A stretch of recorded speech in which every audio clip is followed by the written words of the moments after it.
Hi, everyone, and welcome to our short installment of the Council of the Whills, where we will be talking about the new solo teaser trailers, as well as the news about a new trilogy that we're getting. Um, as always, I'm Jen. I'm Jane. I'm Amber. All right, so solo teasers, both of which are not a full trailer yet, apparently, but thoughts? It looks, I mean, honestly, my first thought was it looks like Blade Runner and like a western almost had a space baby, and I'm excited now. Very, very, very much agreed. I didn't see them on Super Bowl Sunday. I was kind of drunk that night and just wouldn't have been good. So I saw them the day after, and I saw the first trailer and the second trailer back to back. I like the score. The score is because it's not a John Williams score. It's very steampunk and a little bit of frontline assembly mixed in with a full orchestra, and I really, really like it. Other than like, I don't, how do I say this? How do I say this so that doesn't come across like I'm being poo-pooey? Because I really like the trailers. Alden has a huge job on his hands because based on the trailers, Alden hasn't sold me yet. Everyone else has, but Alden hasn't sold me as Han. And I think that's valid. I mean, a lot of people are saying, he hasn't sold me yet. There were a few moments where I think he had the cadence down, but I mean, I also think Donald Glover, like just even in that scene where he's like raising his head in the most grandiose cape or fur coat ever, I'm like, that's Billy D. Williams. Like, there is Lando. Like, he got it down. And then now we have uh, Emily Clark as Kira, and as we have fondly started calling her, the mother of capes and the mother of falcons. Caw. Caw! Uh, but yeah, I mean, she looks interesting. The whole kind of premise looks interesting. I'm glad that they are kind of keeping the Han was in the Imperial Navy and as a fighter pilot plot from old, I think EU, like it was the old backstory of Han Solo. So I think that's cool. I think they're going to do some interesting things with it. And I mean, give it a chance, guys. Like, that's one of my things. I'm like, look, it looks so cool and it looks dirty. And then we get to do other things and things shitting all over it immediately. That. Like, and that's the thing. People are just going, oh, it's another Last Jedi. It's another movie that's going to rape my childhood. I'm like, no, you haven't seen the movie. You've seen two 45-second trailers. That's it. That's all you've seen is two 45-second trailers, and they're not bad. If we hadn't grown up with Harrison Ford as Han Solo, then I'm pumped. You know what I mean? But Alden has a huge legacy to carry on, and the pressure is on, especially for him. Like this will make or break his career, how he portrays Han. I think it is really comforting that he did ask for an acting coach at one point because he felt like he wasn't giving the performance that it should be, which I mean, I think takes a lot of guts, and I think that takes a lot of guts to like also let that be known in the media because he knows exactly what he has to do, and that if he gets it wrong, everyone will hate him. Very, very much agreed. It's like what was his name from the Twilight movies? Because those movies basically ruined his career. Robert Pattinson. Robert Pattinson. Yeah, like he couldn't get a job after those movies because everyone just saw him. Uh, Not actually true. No, I haven't seen him in a thing other than like one Reese Witherspoon movie. Yeah, you know why? Because he never wanted to do Twilight in the first place. He never wanted to do like the big blockbuster movies. He wanted to do indie films that he cared about. So he did four bullshit movies that he hated. Now he has enough money to live for the rest of his life making all the independent films he wants. And he did. He's been in a lot of them. Which, good for him. I mean, it is kind of true. He's disappeared from prominent movies, but you're right. Like I see him show up at like Cannes and all the other film festivals all the time, and I'm like, what the hell are you doing there? And I realize it's in a movie I haven't seen and probably never will see. Gotcha, fair enough. I guess I need to watch more indie films because I didn't know that he was still acting at all. Oh yeah, he just recently did something. I don't remember what it was because indie, but like he was just on GMA a couple months ago. Gotcha. Yeah, I mean, I I think he has the potential for more talent than that. that series. But I mean, it's kind of also like saying that I don't know what he can do in the same way that I'm gonna butcher his name, Alan Aldrich. Did I get it close enough? Like the only movie I've seen him in is another YA movie. It was Beautiful Creatures, and I will fully admit I saw a shit ton of YA movies based off of YA books because I eat that shit up. And he wasn't Alden bad. Ehrenreich. Yeah. Thank you. Well, I haven't had an opportunity to really kind of voice my thoughts on the trailer, mostly because while y'all were talking about it, I went ahead and rewatched them just for posterity. Um, I wasn't really that like mad stoked on the idea of a Han Solo movie because I wasn't really sure where they could even take it because he can't go through that much character development because we still need him to be that person that we see in A New Hope and the development that he goes throughout the original trilogy. And if we see him go through that development and then just regress, like what was the point, Watching the little teaser on Super Bowl Sunday and then the bigger teaser or the bigger, yeah, I guess it's still a teaser on GMA, like I'm pumped. Like I didn't think I was gonna be that excited for this movie, but like when that Like it's the we were talking about it in my little admin chat for the Alliance. Just the music alone, like that opening like guitar riff, like right at the beginning when the Lucasfilm logo comes up, like that gets your heart pumping. You're like, oh, this is gonna be a thing. And yeah, man, I really like it. Like I like the vibe of it. I like what I'm seeing of Alden's performance just from the trailers. I'm stoked as hell on Donald Glover as Lando. yeah. Agreed. No, Donald Glover, like he has just that Billy D swag and that like little grin. He's so good. Like okay, yeah, Donald Glover. He's totally sold me as Lando. He looks so good. Yeah, he's got that vibe. Like, and maybe that's because like pretty much every person on this planet, like before they even announced that he was cast, was like, it's got to be Donald Glover, right? It's got to be Donald Glover. I don't know. That moment where Kira is telling Han, like, I may be the only person who knows like what you really are, or who you really are, or whatever, and he kind of like does that little like chest puff up, and he looks at her, and he's like, yeah, what's that?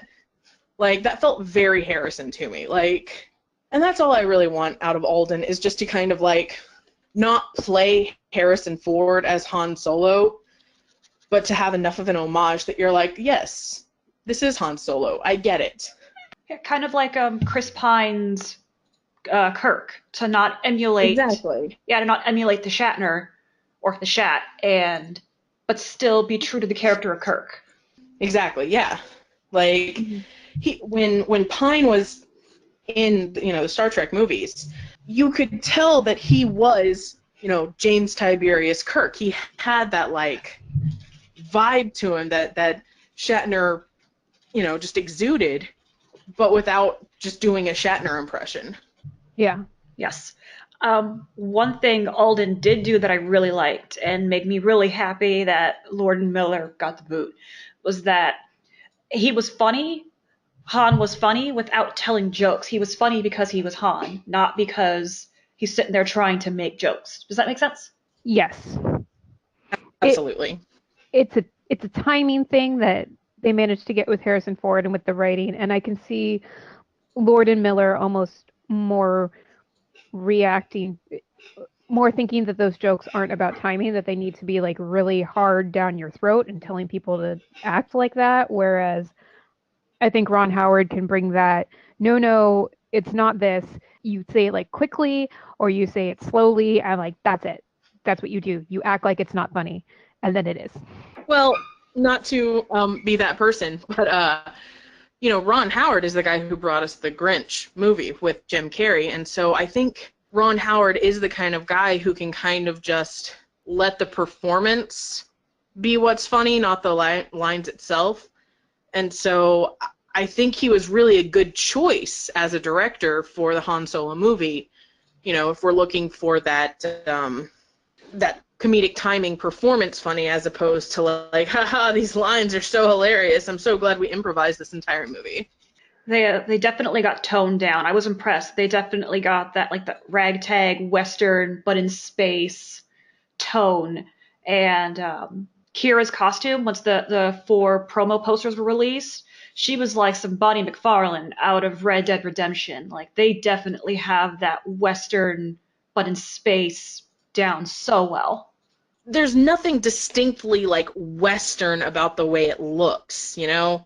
But everything just sort of has this like Western vibe. Like you've got like a train heist and just some of the costumings and I don't know what it is about this movie, but it feels like a Western and god damn it, I love it. I do too. What do you guys think of the speculation that's been going around that Kira is the original owner of the Falcon? I love it. I love it because if you see in her like super cool cape shot, it's like she's looks like she's coming from the Falcon. And apparently one of the synopsis is that, Kira and Han knew each other when they were younger, and that's like the speeder kind of shot is they're younger and you can tell because her hair is not back in a ponytail and all these other things. I have not studied her costumes already.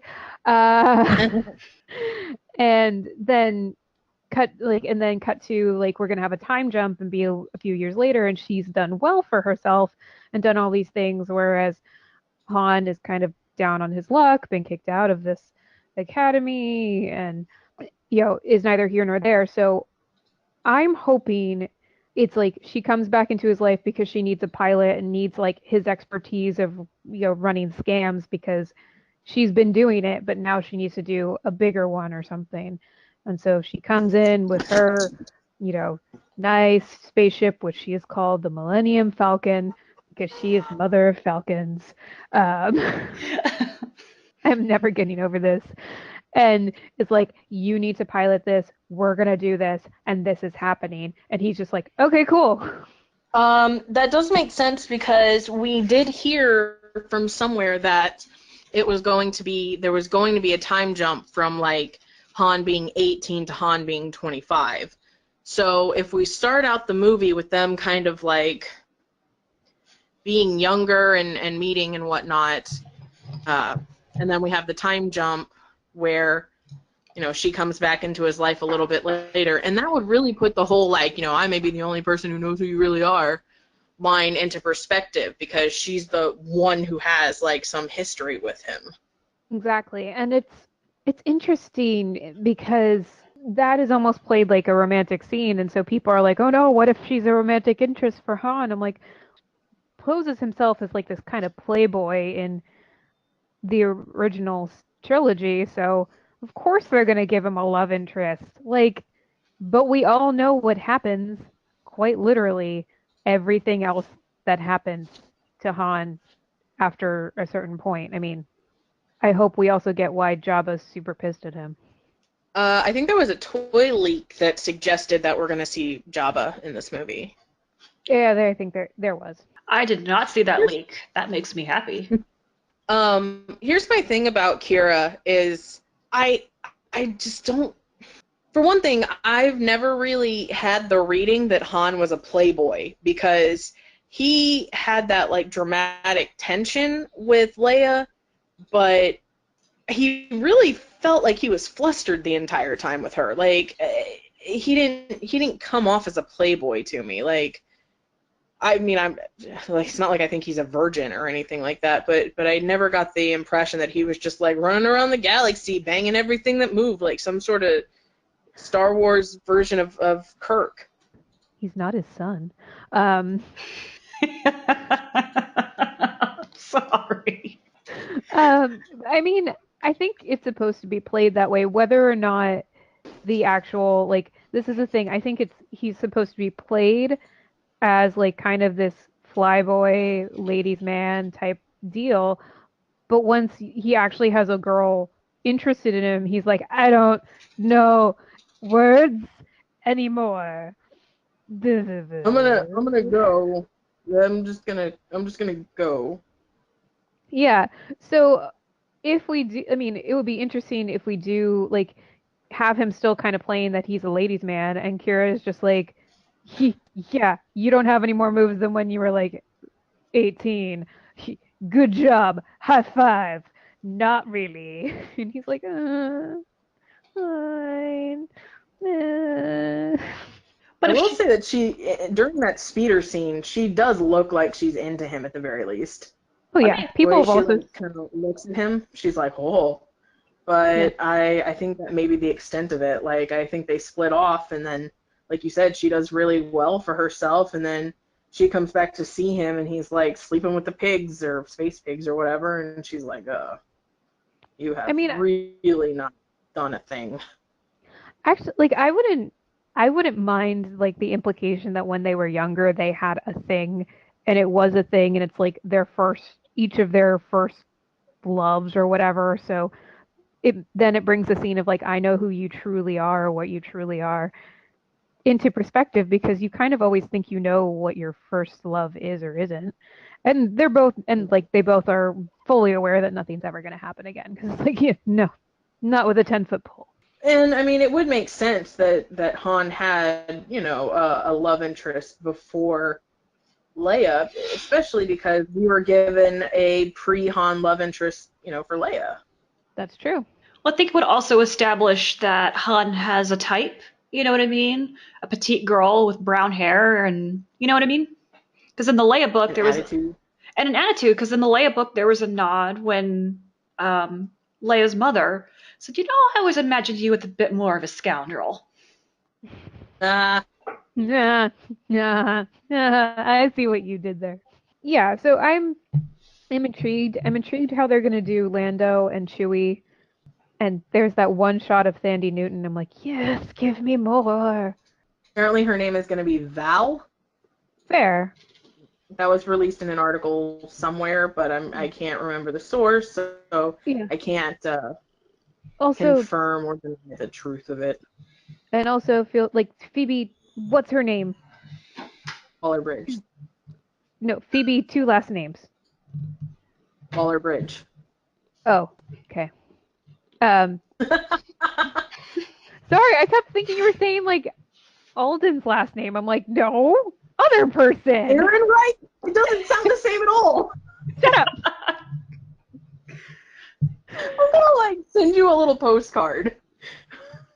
To be fair, for the longest time he was Rain Johnson in my head because the I and the A switched around because dyslexia. So I'm like, Oh that's a no. weird name. And then everybody's like Ryan. I'm like, yes, Ryan. Yes. I always thought that. Um, but anyway, she's gonna be a robot or a Domo droid. Excuse Erica, me. Mr. Roboto, Domo. But yeah, so we're getting a female droid that apparently is going to be more along the lines of K2SO than anyone else, and I'm excited. So it's basically gonna be like the fake C3PO from Spaceballs, as played by Joan Rivers. I'm excited. Now this movie, um, it looks good. It really does. I mean, and I think yeah, we like, and knowing how much was reshot and knowing how much they did, like, I just want to be like, every preconceived notion, fanboys, stop, sit, watch. You're gonna give it your money anyway. At least go in there not knowing anything about it and be happy. I try to stay cautiously optimistic about everything. Like I was cautiously optimistic about The Force Awakens when I first saw it, and boy howdy did it steal my heart like fast. I just hope that it's like the smash hit that everyone thinks is going to fail, because that's what's going to happen. It's either going to fail miserably, or it's going to come out and it's going to just blow everyone's expectations, and there really isn't going to be much in between. Yeah, I Exactly. want it to do well because I want more standalones. And so it's one of those things where like yeah, sure I could wish like failure on it, but then I don't get anything else I want. And I mean, I don't know why I would want to wish failure on it because it looks like it's going to be a fun movie. It it looks fun. It looks like a Star Wars movie that I mean, again, they all look fun, but this looks definitely fun, and I think that they can do it, and I think that they can pull it off. I also want to just, I mean, fanboys are going to be, some of them are going to be pissed off about no matter what anthology movie that they get. Like, even if they were to come out and be like, we are making a Boba Fett movie, they would be so excited, and then watch, they're going to be like, and directed by Patty Jenkins. And then all the fanboys will get super angry, or they're just going to get angry in general because it's not going to be the Boba Fett they want. Here's my thing is I feel like Patty Jenkins even doing a Boba Fett movie would be such a waste of Patty Jenkins. I just picked like the one director that I could think of that would piss fanboys off. Ava DuVernay. Oh, didn't think about that. She's already on Disney's payroll. Yeah, no, we know how to piss off the fanboys. In regards to Kira maybe owning the Falcon, he got it. Han got it from Lando, didn't he? How would Lando get it from Kira? So okay, you go first. Well, I mean, for all we know, Kira owns it. Is like, I will give it to, or like, and is like, I'm selling it to this guy, but I also need to like kind of run a con on him, maybe. And so she brings in Han, who she knows who can help with it. So in theory, at some point in this thing, it is Lando's, and then Han's like, yoink, mine's.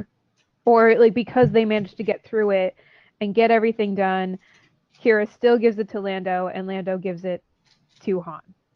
That's very convoluted. I'll just say like that could work. The other scenario I had is like the Kessel Run is an organized event that happens periodically throughout the Star Wars universe. We don't know if it's annually, biannually. We don't know, but like say it's like any other sports event where they would have to be sponsored.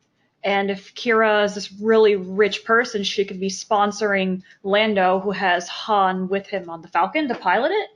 So technically, she would have the Falcon as collateral, even though it would belong to Lando, and Han could just win the Kessel Run and take the ship and give Lando the bird. Mm-hmm. Well, see, there's a scene in the longer trailer where you see Lando sitting down and he's looking at someone and he's looking at them like, I don't know how to explain the look, but it's very, very much like an overconfident, like bring it kind of look.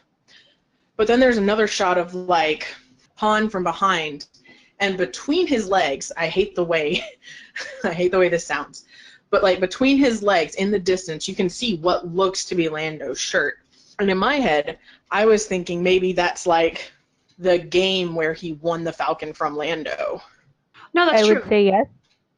But yes, Lando's wearing a yellow shirt. There's a Lego leak of Kira also in a yellow shirt, so we're sort of... Oh, they could be on the same crew. Is it still canon that Han won the Falcon from a Sabbac game or Sabacc game? I mean, it would explain the dice. Yeah, well, the dice are actually in the speeder. Yeah, which I think is supposed to symbolize that he's like maybe good at the game. But they're like the gold dice that go through everything, and just there's already been a gift set in Tumblr, and I'm like, just rip my heart out. I hate. Well, it's established in canon that Han is very good at Sabacc. In Bloodline, Han taught Leia, which is how Leia was able to clean house at a Sabacc game. That makes the fucking dice even sadder for me. I can't. Why do they do this? To rip your heart out. To go, we know you love Han Solo, so we're going to put a poker and stick it right in your heart and then twist it around. Just imagine if they throw in any lines like, this is something you could teach your son, or why don't you imagine doing this with your kid? And you're like, why you do this? You know they're going to, though. I feel like this is something where they can't pass up adding something like that. Like, even though it's canon that he's like, I never thought about this, but I feel like if it is your like first girlfriend or whatever, and that's what Kira is, like, I feel she would say something along those lines, like, haha, you would do this, and he's just like, no, bad, nah. When he finally takes control of the Falcon and it becomes his ship, someone's like, take good care of it, you can pass it on to your son someday. Yeah. And then we all think of the scene with the deleted scene with Kylo Ren, the Falcon, and we're like, it's okay. Everything All right, hurts. all Our right. feelings. I'm also gonna be that person. It's okay. His future daughter-in-law has it now. It's okay. Keeping it in the family. On that subject, y'all want to talk a little bit about Kira in the Thunderdome for the Ray parentage party? I mean, can we not? Can we just like not? I mean, there are complaints like, oh my god, Star Wars only has brunette females. I'm like, okay, fine. This is a complaint. They're getting better. And they're getting better with representation of more people in general. Like, good job, Star Wars. But that doesn't, I mean, not like super good job. You're getting that gold star. You tried right now. She's a brunette. That doesn't mean that, she's going to sell her daughter for alcohol money. Like, let's be real. Yeah, I was like doing the math on it, and I was like, she would have had to have Ray like when she was pretty old, because yeah, like yeah. I mean, even Jin, you had to do the math and be like, you have to be like, she had to be a super whoops baby. That wasn't supposed to happen. Yeah. And then people were like, oh, maybe afterward, like after Han and Leia split up, Han went and found his old girlfriend Kira and knocked her up and made Rey. And I'm like, are you kidding me? And everybody's like, I think it's pretty well implied that Han cheated on Leia. Remember his line, women always find out? I'm like, I really don't think that's what that was inferring. Or I that think it's the women. No, women always find out that you're an idiot and don't know what you're doing, which is what Leia figured out the second that she met both of them. Was like, God, this is not a rescue mission. This is me being like, fuck it, I have to fix this. You idiots. never mind the fact that Pablo already debunked it. The parentage? No, that Han and Leia never had kids with anyone else other than Han and Leia. Oh, thank you, Pablo, because I am sick of that fucking bullshit. Thank you, Pablo. Also, like, even in the books, he's so afraid of his holding his own kid. Even if Han were to cheat on Leia, he'd be like, wrapping this 3 times. 3 times. I smuggle, not you know what? snuggle. I can't imagine, like, if Han and Leia never had any more children, I can't imagine that Han would somehow magically create another kid 10 years later. Yeah, I mean, it's fairly implied Ben was a whoopsie. And like they both were super like then it became okay, but it was very much like this was not what we had planned right now. We didn't really plan this ever. But okay, let's go with it. I mean, Leia was only like, what, 23, 24 years old? Yeah, Oh, God, the poor thing. it was. Well, the implication was like it was a fight that got into like a 3-month makeup, and then they're like, whoops. Yep, and it was like almost immediately after the Battle of Endor. Oh, God, Wicket was there, wasn't he? I can't discuss this like ever. But I Okay, well, let's want go to. Solo, because that's kind of where we're at. So one of my favorite parts in the trailer is that Beckett calls Han Kid, which I think is a really beautiful little thing, that Beckett calls Han Kid, and Han calls Luke Kid, and Luke calls Ben Kid. See you around. They're just kid. passing down the kids. Whoa, no. What's weird, I'm trying to figure out the plot, which that sucks, because I shouldn't even bother. I've already proven I'm not that good at it. But like, they seem to be on, I mean, maybe I just need to watch it again, but it kind of looks like they're on like more of a beachy area when Beckett proposes putting together a crew to Han, and more on a snow planet when Chewie joins in the fray. Well, isn't the beach planet Corellia? Because it's confirmed we're going to Corellia, we're going to Kessel, and another planet called Mimban, I think. Fun. It's on Star Wars News Net. I don't remember the exact name, but it's an old EU planet that is now being made canon. So Yeah, I guess I should maybe watch the trailer again, but no, I'm watching it now. I mean, it looks like Beckett's in like say like a deserty, sandy, beachy, could be any one of them. But for all we know, it also could be like the Spice Mines of Kessel because I mean the speeder chase looks like that's where it's at, is on Kessel. I thought it was on no, the Corellia. speeder chase is on Corellia Okay, because the Lego sets come with Corellian hounds. gotcha. Okay. I need to look at the Lego sets again.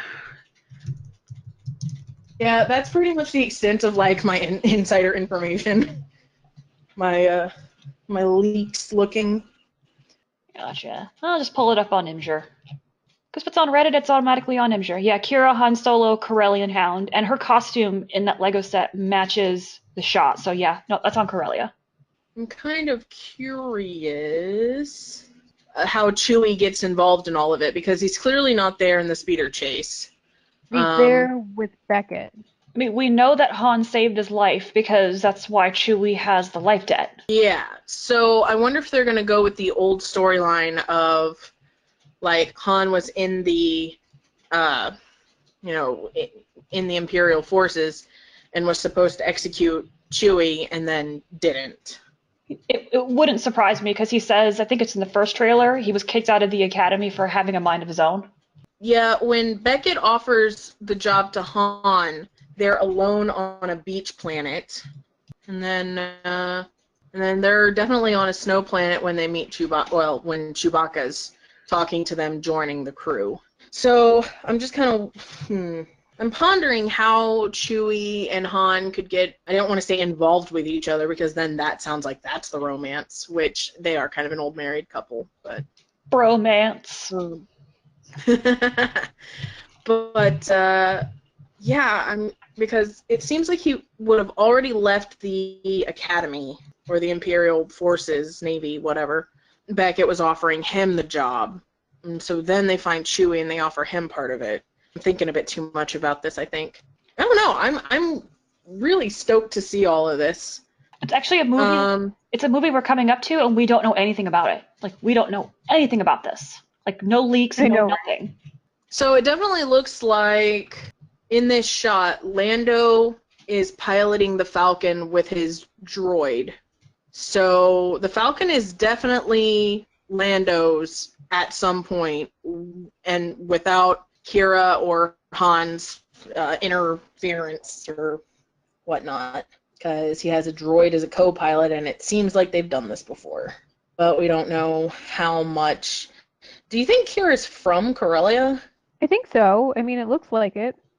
That'd be my guess. Hmm. I don't know. I have so many I wonder- questions.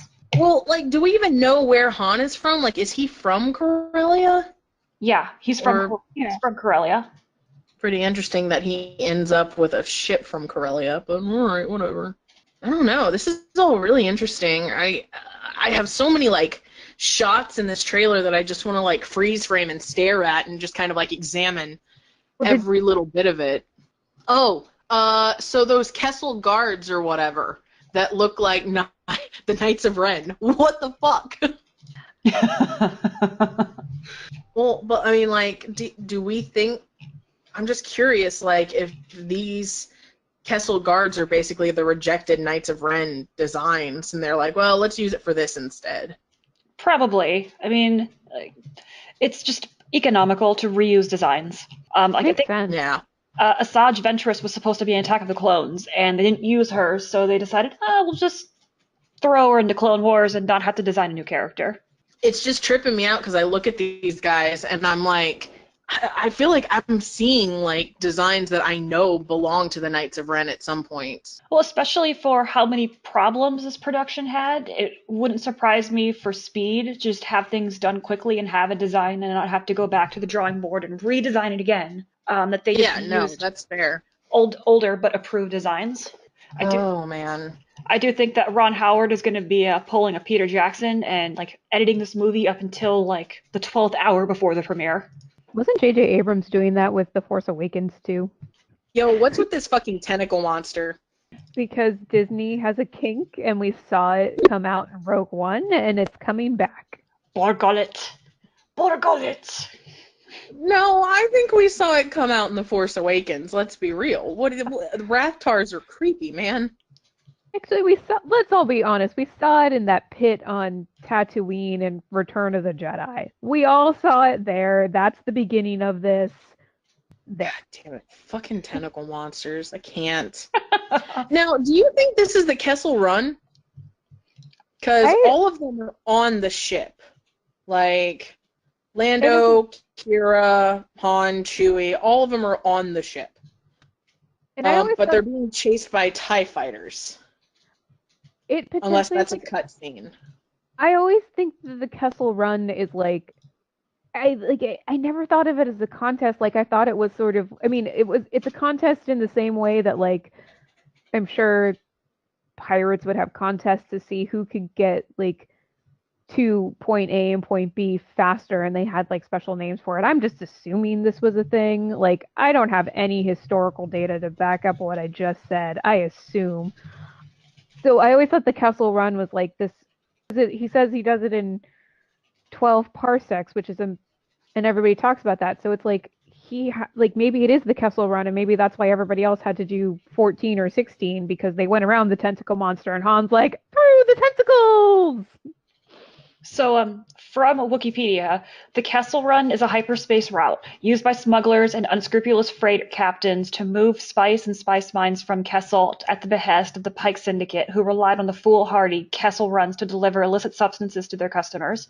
Han Solo, captain of the Millennium Falcon, claimed to have made the infamous run in less than 12 parsecs, boasting about his ship's ability to endure shorter but more hazardous routes through hyperspace. By doing so, Solo broke a long-held record. So the Millennium Falcon can get past tentacle monsters. That's what it seems like. I mean, Um, it escaped the worm thing in Empire. Good lord. I'm excited for this movie. Like, I just keep watching the trailer over and over again, and I just keep getting more and more excited for it. So, are there any other like scenes from these trailers that we want to talk about, or do we want to maybe talk about what the implications are for it in the greater scheme of Lucasfilm and Star Wars? I mean, I think the implication is basically like, can Lucasfilm slash Disney present to fans a new backstory for a character that you've already think you have a backstory for? Because there are like EU backstories for Han, and make something canon in a movie and have fans like it. I think it's a really good litmus test for them because right now the other stuff that we have as canon backgrounds for characters is all books and canon and quotations. So I still think if this does well, then you will be able to get like the Obi-Wan movie, the Boba Fett movie, like all these other kind of anthology one character focused movies. Yeah, I think that's the big fear right now is like I think there's a lot of backlash for it because people are just stupid about this movie for some reason. Like you're not a true fan if you're interested in the Solo movie. Like, it's stupid. If you like the movie, you like the movie. You shouldn't be yelling at people for not liking the movie. If you like Solo, you're a fan. If you don't like Solo, you're still a fan. Yeah. And the thing is I think the general audience is just going to go see it because it has that Star Wars name attached to it. I don't want there to be so much backlash that they think they can't do these standalones. Um, We have are we done with Solo? considering we started talking about Game of Thrones and we've also discussed like young Ben Solo getting high off of spice in the Falcon, I think we're done with Solo. We'll revisit this at some other point when we have more information. I mean, So we're yeah, gonna have moving more on. trailer reactions. Moving on. Um, In Star Wars David news, in Star Wars news, David Benioff and DB Weiss have a trilogy of movies of Star Wars they movies. didn't say trilogy, which was interesting. They just said a series of movies. Yeah, well, the comment I also see on Facebook is like, spoiler, everybody's related. It's also supposed to be a trilogy, then 9 movies, then 13, and back to 9. Okay. Luke and Leia are finally gonna bang. Oh no. How do we know we didn't? You know Ray had to come from somewhere. I'm intrigued. I've also seen all of the internet get so angry and be like, everything is going to be super rapey and rape uses a plot. And my first reaction is, there is no way Kathleen Kennedy is going to look at any script where it's like, so rape happens as a plot point and not go, cool. This whole thing is cut out. Fix it. Like, there's no way she's gonna let that ever be on film in a Star Wars movie. Yeah. End of story. The complaints I'm seeing is that people were kind of upset that, like, so far this sequel trilogy is directed by white dudes, and then Ryan gets his own trilogy, so it's another thing directed by white dudes, and now you have D&D getting a trilogy and it's just more stuff made by white dudes. I, And so that's the backlash I'm seeing.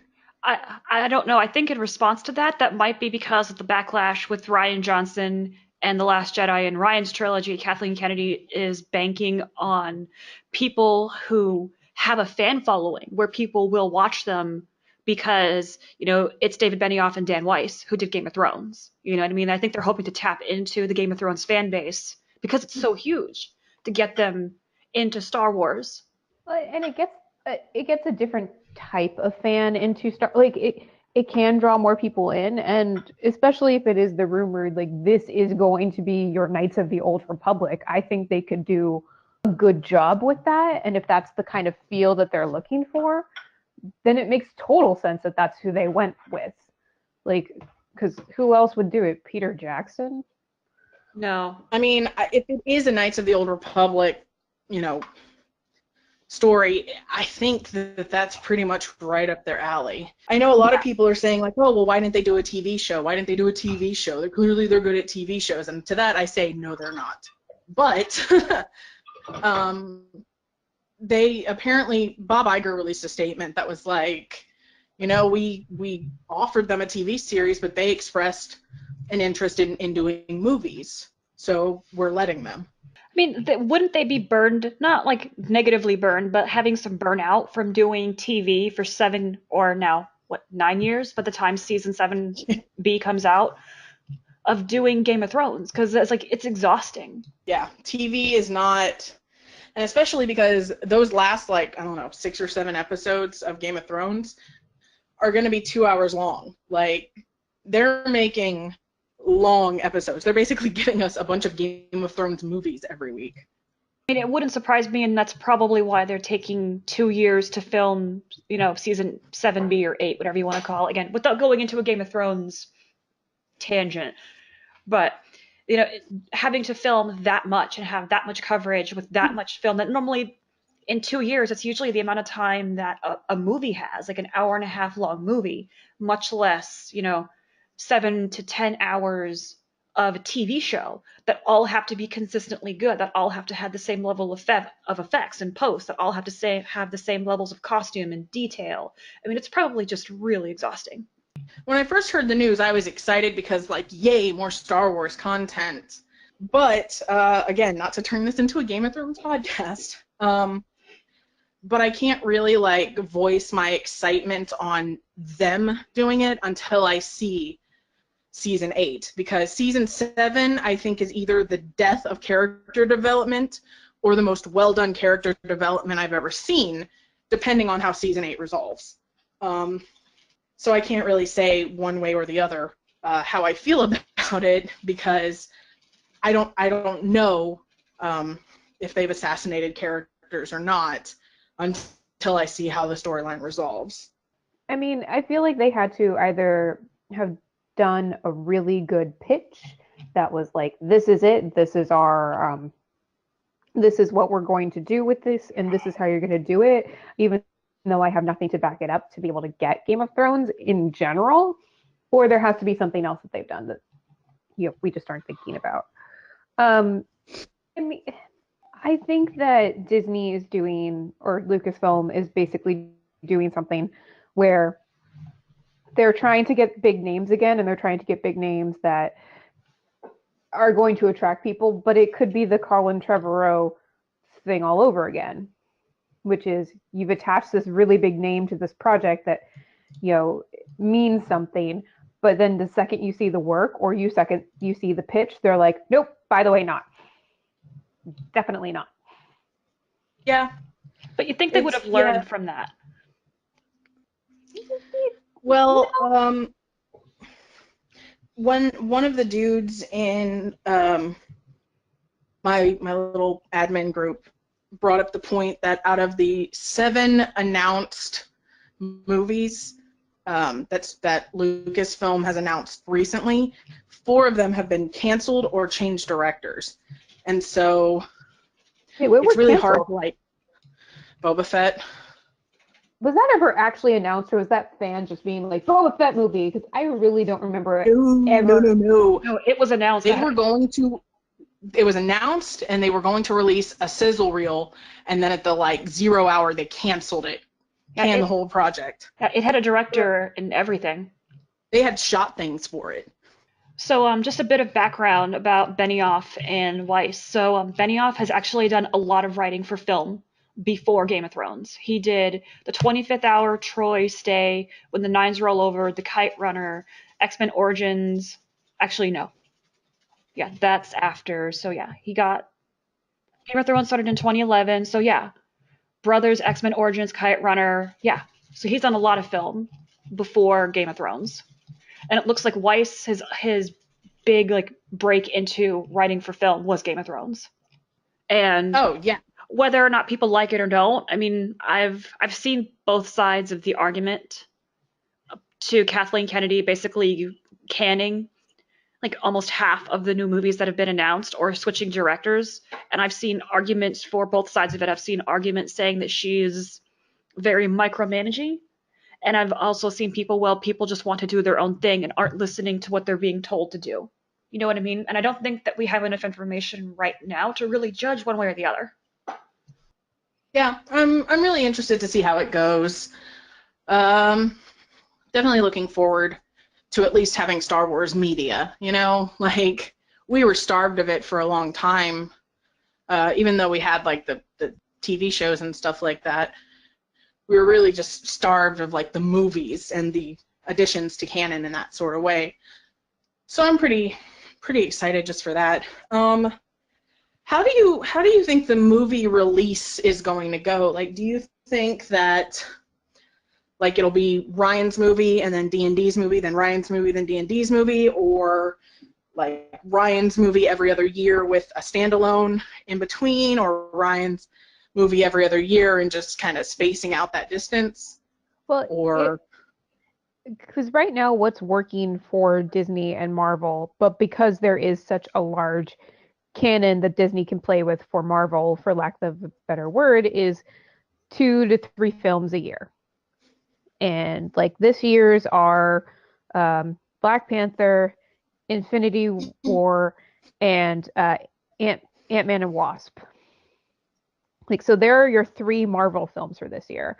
And it's working for Disney. Like, it's working for them to push out 3 movies under Marvel each year. Yeah, but like a lot of people are getting burnt out on that. Yeah. Like, I've talked to a lot of people who are like excited, like, oh yeah, we get more movies, but now they're like, oh my god, we have these movies, we have these TV shows, we have this, we have this, we have this. Like, what all do we follow? It's until it stops making money, Disney will not change. So right now they are seeing that a Star Wars film a year makes them money. And I guess they are taking the gamble right now with Solo of placing it back in the May time slot for release. Like, easily this movie could have been pushed to December. It should probably have been pushed to December, considering they are probably going to be editing it down to the wire. For a while there, because the advertising was taking so long to get rolling, people were wondering if maybe they were debating moving it back some. I think they couldn't move it back for one, because I think that would have scared people. I think if they showed up like, oh yeah, we had a whole bunch of stuff and now we're just gonna push it back 7 months, it's no big deal. No big deal. We're fine. Everything's fine. I think they could have easily, because when did they change directors? Oh God. For Solo or for 9? For Solo. What was our first When episode? that was our first episode, yeah. Okay. So that would have been So last summer. conceivably, with the news that they had changed directors, because I think it works, they could have been at D23 and said, because of the change and because we're going to relook at this, Solo is now moved to this slot. Like they had an opportunity to say, we're moving Solo in a large enough place. Like they had a large enough place to say, here's what's happening with this. We're moving it because of this reason. Done. So it is strange that even with the huge director change and more reshots than Rogue One, I think, that they're keeping the May date. Yeah, Or they kept the May date. I'm just afraid they're not gonna make it. I'm actually surprised that um as graphics heavy as Solo seems to be, they were able to do this, you know? But I Well, guess a lot of the shots don't really require the graphics. Like they could have been working on the graphics the whole time. They didn't need the reshoots for that. my guess is potentially what they were doing once they got shots and they got pics is they immediately sent it if they had any editing that needed to be done and any effects that needed to be added. It was like as soon as they finalized whatever scene it was, that went directly to editing. Like it basically was almost like a seam, like nothing was waited on. And tell me if I'm wrong with like thinking of how this goes, but like the second something was finished and finalized, it went directly to get everything else added onto it. I mean, it would have to. Well, I mean, the scenes that we're seeing, like with, because we're seeing a lot of like practical scenes, I think. Um, and so I think because of that, I think they because like the shot um of the Star Destroyer coming out of the clouds, which is beautiful. Um, that doesn't necessarily that wasn't contingent on reshoots. They could have been working on that from, the time the movie started.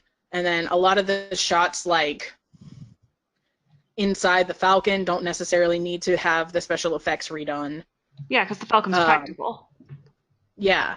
So I think they're going to be real clever with the editing and use the old graphics but the new practical shots.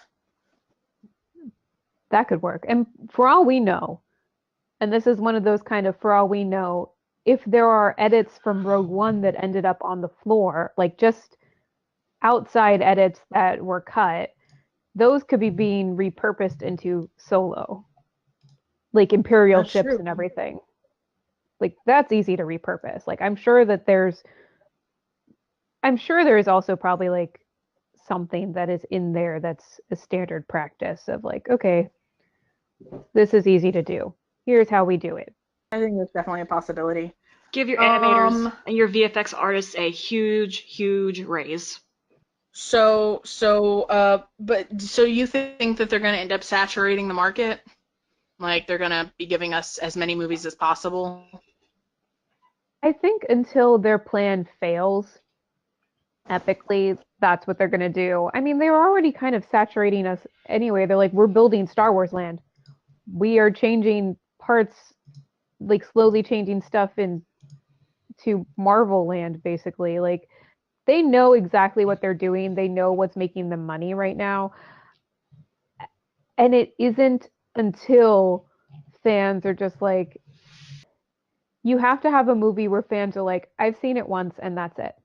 Like, even if it has a great opening weekend, it doesn't really climb after that. Like, that's going to be the wake up call that Disney gets. Like, we saw it, but it doesn't matter. We're done. Unlike Yeah, yeah, unlike like Last Jedi, where people go, "Oh my god, I hated it so much! I hated it so much! I'm gonna go see it again to see if I hated it just as much." basically, it's like, I hated Last Jedi. How many times did you see it? 3. Like, the mouse doesn't care if you hated it. The mouse cares that you paid to see it 3 times. They're like, I you could think it was a raging trash fire. Thank you for your dollars. Well, that's kind of my problem with like Rogue One is I love Rogue One, but I only saw it once. because it broke my fucking heart over and over and over again. I don't But remember. Yeah, I mean, I've seen it since then, like on Blu-ray, but like I could not go see it in theaters again. Like I went and saw it alone for the first time, and I was just sitting there like sobbing into my shirt the entire time. Like I couldn't stand it. Like how dare they do that to my beautiful little Bodhi? And oh my God, my my cheer at my face, and I just I didn't really care about Jin and Cassian so much. Like I like them, but like they weren't my babies, you know? Well, I think Just also, kidding. Cassian was my baby. I think like Rogue One though was a gamble because they didn't know how it was going to be received, and it's going to be the baseline against which Solo was going to be judged. Is Solo going to do as well as Rogue One? It just sucks because I think it's an entirely different like species. Like well, also there's a difference between a Star Wars, like a movie that takes place in the Star Wars universe, and the prequel to a beloved character. Solo almost has the prequel, like the prequel's curse. Like you know where Solo has to end in a way, which is sort of with Rogue One, but it's as opposed to Rogue One, like you don't have any characters from the original trilogy except for you get a scene with Leia, you get Tarkin, you get Vader. I like how like from none except for these things and the droids.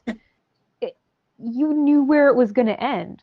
Like you knew that this was going to happen and end. So and you know going into Rogue One what the plot is. They're going to steal the plans for the Death Star. Like it's no big mystery. Whereas you went into the prequels and you're like, this is weird. That's a child. That's Anakin Skywalker. But you have to get from child to Darth Vader over 3 movies. So they had to, and you had no idea what was coming in between. You knew you had to get to Darth Vader, and at some point, Luke and Leia are born. Like, that is all you needed to know from the prequels, and Obi-Wan is there. Like, which is sort of what we have with Solo. You know, Han Solo's in it, Lando's Calrissian's in it, Chewbacca's in it, and somehow Han ends up with the Falcon. Like this is it. This is what you know going into this movie. I think the saving grace though is that Lawrence Kasdan wrote the script. He finally got to name a girl Kira. Yes. But like he helped create the entire idea of Han, and Han really is in a large part his character. And writing Han's origin story, I don't know, I think it was important for Kasdan, and it was important that it be his story for what is essentially his character. And I think that's the saving grace. And I do think that Ron Howard, again, I don't want to just shit on George Lucas because he's a good guy. He's a nice guy. He revolutionized visual effects in film, and you cannot take that away from him. He is not the world's best director. He's a great storyteller, poor director. Yes. And he needs an editor that basically can be like, sure, George, and then go into the back room and put together the movie from the story that he wants to tell. And when you divorce that person, it becomes hard. Very much. Like someone like checks and balances, someone to go, is that really, it might work for you, but we have to make this appealing for everyone, for the drooling idiot in the audience, to like the ultra super mega fan who knows every detail about every shot and every second of this movie. So that's also kind of where we are with this. It's like it's interesting that we're getting more movies, and it's interesting that we're going more into depth in the Star Wars universe, and that neither did D&D nor Rian Johnson get quote unquote Skywalker anthology movies. None of these are Skywalker anthology movies, trilogies being presented to us. We're going into 9, potentially with 9 being the last Skywalker movie for a while. Or ever, which I don't think they would do, but for all we know is it could happen. I think if they make another Skywalker movie, it's going to be a while down the road. Like Agreed, yeah. Like we were saying yesterday, I think. I mean, none of the actors are, I don't know. Daisy has said she wouldn't mind playing Ray again.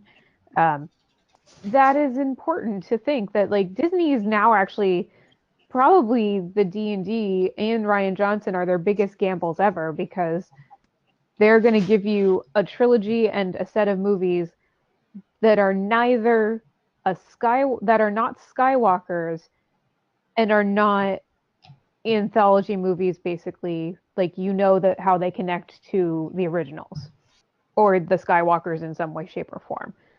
So I mean, this is actually their big gamble. Like you can gamble with anthologies, you can gamble with one-offs all you want, but to basically say here's a Star Wars movie that is neither about Skywalkers nor relating to what you already know, and you're gonna watch it. The further removed they get, though, the more freedom they have to play, because you have these 60 years that are so tightly wound, like first A, then B, then C, then D, like everything we know so much about what happens in this time span. So if they go, you know, 1,000 years in the future, you have so much time that you really could do whatever you want with it. You know what I mean? And you could just say, oh, well, it happened in that time jump. It makes the story bigger rather than smaller. So, I mean, I don't really know what else we can actually say about the possible movies coming up at this point. But one of the things that Bob Iger also said in his like release was that we have multiple series, TV series coming out in the Star Wars universe for the Disney streaming service, not just the one we thought was happening. Now, he didn't go Yay! into details about whether or not those were live action or animated. We know from what's LinkedIn that they were hiring for an animated series, so we know that's happening. But as far as what the other series are, we don't really have a whole lot of information. Well, like I think if they were smart though, they would do an animated series and a live action series. That way they have the widest audience possible. You have something for kids, but you still have the adult fans interested and engaged. Because Agreed. that's one of the big criticisms of Rebels is that the episodes it's like whiplash, tonal whiplash. Because some episodes are really fun and lighthearted, and it's very much a children's series, and then you have others like the duel between Ahsoka and Vader, their reunion, where it's deep and nuanced and pretty dark for a kid series. I mean, but that's the thing with I'm gonna go into a rant now. Like saying that things are kid series are just because that's where they happen to be. I think Rebels and in a way, well, and like Avatar: The Last Airbender and Legend of Korra are kid shows because they happen to be on those networks. So you do get like the fun, lighthearted kind of filler episodes that maybe you're not get in there. And Clone Wars is the same way too, actually. Like there are some filler episodes, and then there are some really deep, like the Mortis arc where you're like, this got dark real quick, real fast. We're dealing with a lot of deep things. Um, and it's because that's where the risks are being taken. Like, easily those shows could have been all like every single one that I mentioned, like slapstick, fart jokes, silly gags the entire time. And the networks that they would have been on would have probably been okay with it. But they were like, okay, well, you can have those episodes, or like, not you can have those episodes. We would like to have some of these things still in here, but then you also get to keep like your Vader and Ahsoka battle. You get to keep your uh, complete genocide of a culture, and that's how you're starting your series. You get to keep your like political dogma that you take a step back and think about it and you're like, maybe that is actually kind of right, awkward. you get to keep the bigger things because you include the other parts. So it's almost a disservice to just write off all of these things as they're just kids shows because they happen to be marketed to that age range, and so they have to have the lighthearted episodes.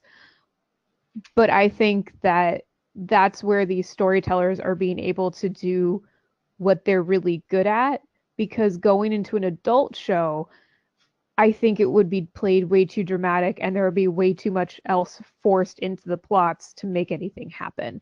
And they would not be able to do the median that they want, because like adult animated shows are like The Simpsons and Family Guy and Futurama, which are not bad. They're great. Like, well, actually, I don't know about Family Guy. Like, I haven't watched it in so long.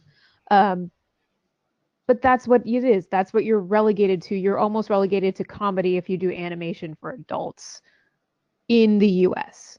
Yeah, definitely. Yeah, no, I But go ahead. I would just say I agree using animation as a medium rather than a genre. And there's things in all of them that you can't really make live action. Oh yeah, dude. If like there's a lot of, I mean, if you tried to make like Rebels as a live action show, it would never have worked. It'd be so Like expensive. your budget would have gone over like so quickly. So I am kind of curious like how they would do a like live action Star Wars show, and I'm very curious like what the subject matter is going to be, because so far we've seen Clone Wars, which was about, you know, the Clone Wars, and then we've seen Rebels, which is about, you know, rebels. And so I'm just really curious like what possible stories they're looking to tell, like if they're going to stay within the stories that were being told already, like within the trilogies, or if they're going to completely branch off into like different eras, if they're going to just talk, like, because after the Boba Fett film got canceled, people started thinking perhaps they were going to make like a bounty hunters show, which I'm into. But I know that all I really want out of life is the adventures of Luke and young Ben. Like, I want to see those, like, between years. And I don't think we're going to get those until 9. But think about it this way: if that is the TV show that they are working on, it takes a year and a half. That's been pushing things relatively quickly to go from storyboarding, writing, animating, voice recording, and editing to be able to put together maybe a full season. And that's pushing it and making everybody work really hard. So yeah, because they're just now like doing the hiring for it. Yeah. So it could be. We could quite literally be getting animated Luke Skywalker's Academy. It's in because it will come out after 9. There's no there's no question that it would probably air after 9.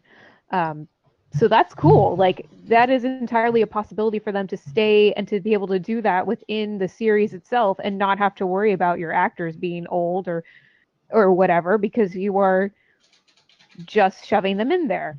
And Bart Campbell's probably like, sign me up, I will voice me. And I mean, obviously, you wouldn't need Adam Driver because he would be younger. You would want like a younger sounding voice. Yeah. But yeah, my whole thing is that like typically what we've seen, especially with Filoni involved, is that he tends to like to stay within the original like timeline sort of thing, because we had, you know, Clone Wars and Rebels, and so I just can't imagine an animated series deviating from that. Like, I feel like that's where Filoni feels most comfortable, like within that sort of timeline. I mean, it could be something like snuffing out, like, you know, the Imperial Remnant after the Battle of Jakku with characters that we don't know, where it's still Yeah. it's in that timeline, but it's an area, especially with new characters, where they would have the freedom to do what they want, but if they wanted to be like, oh, here's a Leia cameo, or oh, here's a Luke cameo. Yeah, I feel like it's going to be like post Return of the Jedi. Like, I think that's kind of what we have to look at, because if we do stay within that timeline, I don't know what other stories could be told. We have a little bit of how the rebellion became the resistance, but that would also be kind of an interesting animated story to tell. Kind of like Yeah. what happened after the events of Bloodline. You don't necessarily have to. You can do the Leia cameos. You can do like that would be the interesting one. Is like how do you do a quote unquote kids show lighthearted that basically is like the rise of the Knights of Ren in the background. I mean, they have tackled some dark things, you know? It could be a general lighthearted show, except for the last season where everything kind of goes south. Have I told you guys my theory about Ben Solo? The reason that Leia couldn't get a hold of Ben and Luke during Bloodline is because Luke had already tried to kill Ben, and Ben had fled, but he had fled to wherever the capital was at that point, wherever his mom was, and he was going to like go to her and be like, "Mom, Luke tried to kill me. I don't know what to do." And then he saved her life with a handwritten note, the run sort of thing. But then before he gets a chance to talk to her, the Vader reveal comes out, and he's like, "What the fuck?" Well, I mean, if it is a handwritten note. I mean, calligraphy nerd totally would have brought his like figured out how to get his calligraphy set with him in paper and handwriting and know that like and hope that his mom would know that he's like protecting her and watching over her and that if she sees something handwritten that means shit's about to get real. Oh, Yeah, it made us I sad. was just really confused as to why The Last Jedi didn't go into the Vader reveal at all. Like, I don't think they needed to necessarily, but it just seemed like a really opportune way to turn Ben Solo, and instead they turned it into something a lot darker, really. Because I'm convinced there's more backstory that we don't know that they're holding for 9. Yeah. And the fact that Ryan specifically requested that handwritten note part to be in Bloodline makes me think it was definitely Ben. Was that what he specifically requested? Because I know that the napkin bomb was added by Ryan, and that there was something visual in Bloodline, and I don't remember what it was, but that Ryan insisted be there too. The napkin bomb thing was definitely Ryan's doing, which is why I think it has to be Ben. It has to. Why add that? Well, and then you can add on to why is that in there? So yeah, we got Solo trailer, we got the new movies announcement, we got new shows announcement. Like, we got a lot of interesting Star Wars comment coming out, and I'm pretty excited about a lot of it. I'm pretty excited. I'm excited that we still managed to digress into, our general conversations. I could literally write a dissertation on my feelings of Kylo Ren Yeah. and Ben Solo. But I think that it is interesting. I think that we are going to get a lot of new content and that this is sort of going to be a litmus test for Disney. And can't wait for a full trailer to drop soon. But yeah, I think that's about it. Yeah. Anyway. We, provided the editing process goes the way I think it will, this will be, this week's episode. And next week we are going to continue our discussion on The Last Jedi, focusing on the ships, predominantly Reylo. So keep an eye out for that. Yeah, you can find us on Tumblr at councilofthewills.tumblr.com, and you can email us at councilofthewills@gmail.com. And that's it for today. May the force be with you. Yeah. Always. Let the past die.